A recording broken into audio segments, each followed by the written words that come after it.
একটা মাত্র কাঠের স্টিক, দাম মাত্র $6.99। স্টিকটির নাম হলো ওয়ান উইশ উইলো। এই স্টিকটি ভাঙলেই নাকি একটা উইশ পূরণ হয়ে যায়। বের নামে একটা ছেলে তার ছোটবেলার ভালোবাসা নিকির জন্য এটা কিনেছিল, শুধু একটা উইশ পূর্ণ করবে বলে। নিকি যেন তাকে পৃথিবীর সব থেকে বেশি ভালোবাসে। উইশটা পূর্ণ হয়েছিল ঠিকই, কিন্তু যেটা বের পায়নি সেটা হলো নিকির শরীরে তখন আর নিকি ছিল না। হে বন্ধুরা, এইটা মুভি অবসেশনের গল্প, আর আজকে এই সম্পূর্ণ গল্পটি আমি তোমাদের কাছে এক্সপ্লেন করব। এই সম্পূর্ণ সিনেমাটি পরিচালনা করেন ক্যারি বার্কার নামে একজন ইউটিউবার। আমি তার চ্যানেলটাকে স্ক্রিনে দেখিয়ে দেবো, আর দেরি না করে চলো ভিডিওটাকে শুরু করা যাক। রেস্টুরেন্টে বসে বেয়ার একজন ওয়েট্রেসকে সামনে বসিয়ে প্র্যাকটিস করছে সে কিভাবে নিকিকে তার মনের কথা বলবে। কিন্তু বন্ধু ইয়ানের কাছে এসব ইমোশনাল প্রপোজাল একদম ক্রিঞ্জ। ইয়ান বলে নিকি ছোটবেলার মতো ফ্রিকি নাকি, বলে একটু টিজ করা উচিত। মেয়েটা তো রোম্যান্টিক ফ্লার্টই পছন্দ করে। বেয়ারের কাছে রোম্যান্স আর লাভ দুটোই একই জিনিস, কিন্তু বাকিদের কাছে দুটো সম্পূর্ণ আলাদা। আর সেই হিসেবেই বেয়ার একটু বোকাসোকা ইন্ট্রোভার্ট টাইপের ছেলে, তাই ট্রিভিয়ার নাইটে নাকি সবসময় ইয়ানকে ইনভাইট করে। আজ বেয়ার জেদ ধরেছে যাওয়ার জন্য, কিন্তু ইয়ান তাকে বারণ করে। রেস্টুরেন্ট থেকে বাড়ি ফিরতেই বেয়ার একদম শকড, কারণ তার আদরের বিড়াল স্যান্ডি ঠাকুমার ওষুধ খেয়ে মারা গেছে। মন খারাপ করে ট্রিভিয়া নাইট ক্যান্সেল করে শুয়ে পড়েছে। তখনই নিকির কল আসে, একটা গেমের জন্য বেয়ারের বুদ্ধির নাকি খুব দরকার। বেয়ার স্যান্ডির কথা লুকিয়ে বলে সে এখন ক্লান্ত, সে যাবে না। নিকি তখন জানায় সে শীঘ্রই চলে যাবে, হয়তো তাদের আর দেখা হবে না। এটা শুনে বেয়ার রাজি হয়ে যায়। ফোনে কথা বলতে গিয়ে নিকির নেকলেস ড্রেনে পড়ে গেলে সে ফোন কেটে দেয়। পার্টিতে যাওয়ার আগে বেয়ার একটা দোকানে ঢোকে নেকলেস কিনতে, কিন্তু নেকলেসের বদলে তার চোখে পড়ে ওয়ান উইশ উইলো। দোকানদার জানায় এটা যবে থেকে এসেছে এটা খুবই পপুলার হয়েছে, সবারই কোনো না কোনো উইশ থাকে। তবে দোকানদারটি সতর্ক করে দেয় এটা যার জন্যই কেন না কেন উইশ পূরণ হবে ঠিকই, কিন্তু রেজাল্ট ভয়ানক হতে পারে। এমনকি উইশ পূরণ করতে গিয়ে কেউ মারাও যেতে পারে। বেয়ার হেসে উড়িয়ে দিয়ে একটা কিনে নেয়। ট্রিভিয়া নাইটে পৌঁছে বেয়ার বারবার প্রপোজ করার সুযোগ খোঁজে, কিন্তু ইয়ান ইচ্ছে করেই বাধা দেয়। স্যারাও একটু টুকিটাকি আটকায়। শুধু স্যারাই বোঝে বেয়ারের মন কতটা খারাপ। স্যান্ডির কথা শুনে সেও দুঃখ প্রকাশ করে। গ্রুপের মধ্যে সেই একমাত্র যে সত্যি বেয়ারের জন্য পরোয়া করে। গাড়িতে নিকি জানায় সে একটা চাকরি পেয়েছে, কিন্তু সে খুশি নয়, বরং সে একটা লাভ স্টোরি লিখতে চায়, কারণ তার জীবনে ভালোবাসার খুব অভাব। বেয়ার আবার চেষ্টা করে, কিন্তু নিকি ইনডাইরেক্টলি বুঝিয়ে দেয় সে বরং সারাকে নিয়ে ভাবুক। বাড়ির সামনে নিকি সরাসরি জিজ্ঞেস করে বেয়ার তাকে ভালোবাসে কিনা। থতমত খেয়ে বেয়ার অস্বীকার করে, মুখ ফসকে ফ্রিকি নাকি এটা বলে ফেলে। রেগে নিকি ঘরে ঢুকে যায়। হতাশ বেয়ার তখনই উইলোর কাছে একটা উইশ করে বসে। নিকি যেন পৃথিবীর সব থেকে বেশি তাকে ভালোবাসে, আর স্টিকটি ভেঙে ফেলে। বেয়ার গাড়ি স্টার্ট করে বেরোতে যাবে, তখনই নিকি অন্ধকারে দরজার বাইরে দাঁড়িয়ে জিজ্ঞেস করে তার জন্য কিছু এনেছে কিনা। হঠাৎ সে বলে সে আনকমফোর্টেবল ফিল করছে, বেয়ার যদি আজ রাতে থাকে তাহলে ভালো হয়। বেয়ার অবাক, সত্যি কি উইলো কাজ করলো? নিকি ইমোশনাল হয়ে জানায় তার বাবা ক্যান্সারে আক্রান্ত। হঠাৎ কেঁদে ব্ল্যাঙ্ক আউট হয়ে সে বলে সে বাড়িতে ঢুকতে পারছে না, তাই বেয়ারের বাড়ি যাবে সে। বেয়ারের ঘরে গিয়ে নিকির সব ভালো লাগে। বেয়ারের শরীরের গন্ধ, এলোমেলো ঘর, তার পাশে শুতে চাইছে। ঘনিষ্ঠ মুহূর্তে নিকি হঠাৎ কেঁপে ওঠে, বলে সে জানেই না সে এখানে কিভাবে এসেছে। তারপর সরি চেয়ে জানায় এটা তার প্যানিক অ্যাটাক, বাবার স্ট্রেসেই তার এমনটা হয়। সে কাঁদতে কাঁদতে বেয়ার্সকে বলে সে বেয়ারকে ভীষণ ভালোবাসে। রাতটা তারা একসাথে কাটায়। এখান থেকে শুরু হয় দুজনের সম্পর্ক। সকালে নিকি ব্রেকফাস্ট বানিয়ে স্যান্ডির জন্য রান্নাঘরে মেমোরিয়াল বানিয়ে রাখে। কাজে গিয়ে বেয়ার ইয়ানকে সমস্তটা জানায় আর বলে নিকির হয়তো মেন্টাল ব্রেকডাউন হয়েছিল, কিন্তু ইয়ান জানায় নিকির বাবা ওয়াশিংটনে থাকে, সম্পূর্ণভাবে সুস্থ, ক্যান্সার কোথা থেকে এলো, কথাটা একদম মিথ্যে।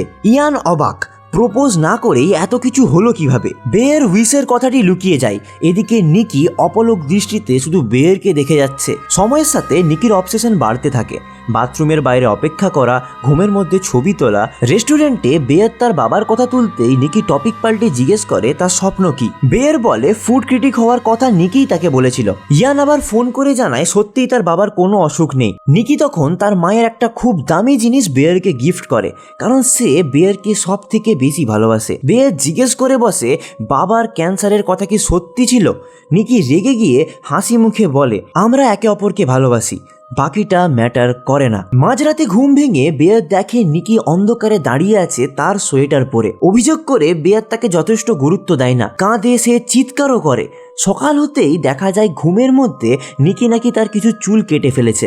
সরি বলে তাকে টিফিন হাতে ধরিয়ে দেয়, বলে দুঃস্বপ্ন দেখে ভুল করে ফেলেছে। বেশ সতর্ক করে দেয় আর কোনো উইয়ার্ড কাজ যেন না হয়, সিসিটিভির মতো নজর রাখা চলবে না। কাজে বেরোতেই দেখে নিকি দরজাতে পুরোপুরি টেপ লাগিয়ে দিয়েছে।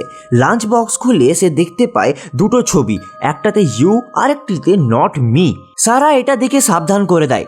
বাকিরা বেয়ারের চেয়ে অনেক চালাক, তার যেন কোনো ক্ষতি না হয়। পরে বক্সের পিছনের নোট পড়ে বেয়ার বমি করে ফেলে।